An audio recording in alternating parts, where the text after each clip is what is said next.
So this podcast is not directly associated with my regular Sports File podcast. I've been doing a lot of the Montreal Canadiens in recent weeks, but something came up the other day. Someone asked me, who was the most overrated player of all time? Well, I asked the person, you mean overrated or monetarily overrated? He said, I don't know what you mean. Well, I said, you ever heard of a player by the name of Mike Pelyk? A lot of people are hearing that name for the first time. Mike Pelyk. Toronto Maple Leaf fans know who they are, who he is.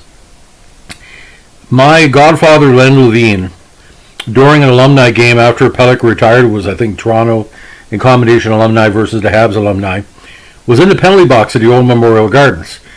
His son tried to get an autograph from Pelyk, and my godfather said, in no uncertain terms, "Get away from that guy. That guy is worthless." Well, according to NHL and WHA lore, he wasn't worthless. We're going to get to the punchline pretty soon, but we're going to go over a little bit of Pelyk's history before we get into the punchline, why he's the most monetarily overrated player in NHL history. Now, Michael Joseph Pelyk, whose nickname of all things was Mike Mikita, was born September 29, 1947.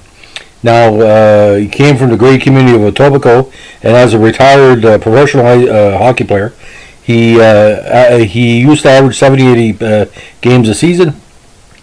He skated a grand total of 441 games in the NHL and 150 games in the WHA.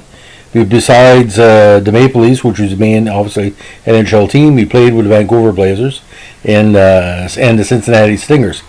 Now, Pelyk attended the Michael Powers St. Joseph High School in Etobicoke, where he got recognized as a top player. He eventually graduated to the Toronto Marlboros, and his big season with the Marlies was 1967 when he notched 20 points in 48 games. Now, he was drafted in round 3, 17 overall in the 1964 NHL Amateur Draft, and we remember at the time that was a draft of sometimes the prospects were 16 years old or less, which means calendar year they could have been 15 or 16 or just turned 17. Now, before going to the Maple Leafs, he got some fine-tuning with the Tulsa Oilers, and he ended up with Toronto in 1968 with 24 games. His full rookie season came the next year, where he had 3 goals and 9 assists for 12 points. 69-70, he had an injury-laden season, but 70-71 statistics started to flow. But the Toronto media was on his back because he wanted him to be kind of the consistent quarterback for the Leafs' high scorers, including Allman and Keon and the other key players. Now, by 73-74, he seemed to be finally reaching his potential as he led the Leaf defensemen with 12 goals. Now, this is where it became completely bizarre. I've been trying to research this. Someone within the Vancouver Blazers management wanted to sign Pelyk. Ladies and gentlemen, how much I think they offered? Like, at the time, by my statistics, he never averaged more than, 4 or 5 goals a season. Okay on offense and defense. But his 31 points with the 1974 Toronto Maple Leafs worth $1 million to the WHA. Remember, Bobby Hull was brought over for $1 million just a couple of years before.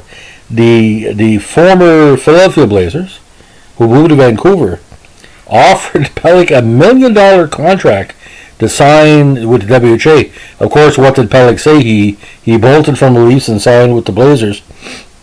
And actually, he had a career year in 1975 with 14 goals and 20 assists for 40 points. Now, next season, he became captain of the somewhat talented Cincinnati Stingers, but eventually he found his way back to the Maple Leafs, and he ended his pro career in '78 when he started with their affiliated in Tulsa.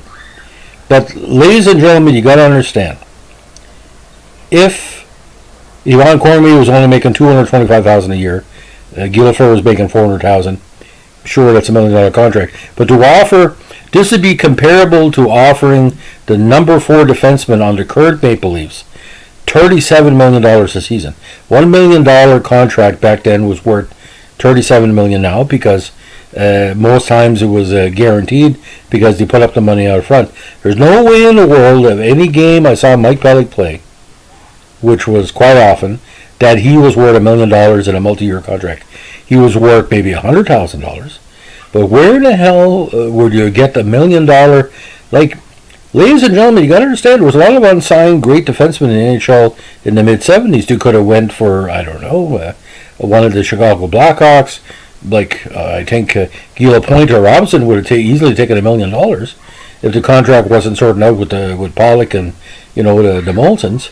But ladies and gentlemen, if anybody listens to this podcast who hates Mike Pelyk, please let them listen to this and tell them in no uncertain terms, you, be you a woman or a man, you're not alone. My godfather, Leonard Levine, basically said to his son, don't bother with that guy. That guy's useless. And for $1 million they paid for somebody who's useless, what are you thinking? They're going to win a AFCO Cup with him in the lineup? $1 million? Look what he did with Sanderson. He gave him tons of money. Not saying it's Vancouver, Philadelphia. I mean, the Blazers are just throwing money around like crazy. So on this COVID Friday, we wish you happy days. Stay safe, and don't spend your curb check in the same place this week. Spread it around. Help the businesses that need your help. Bye.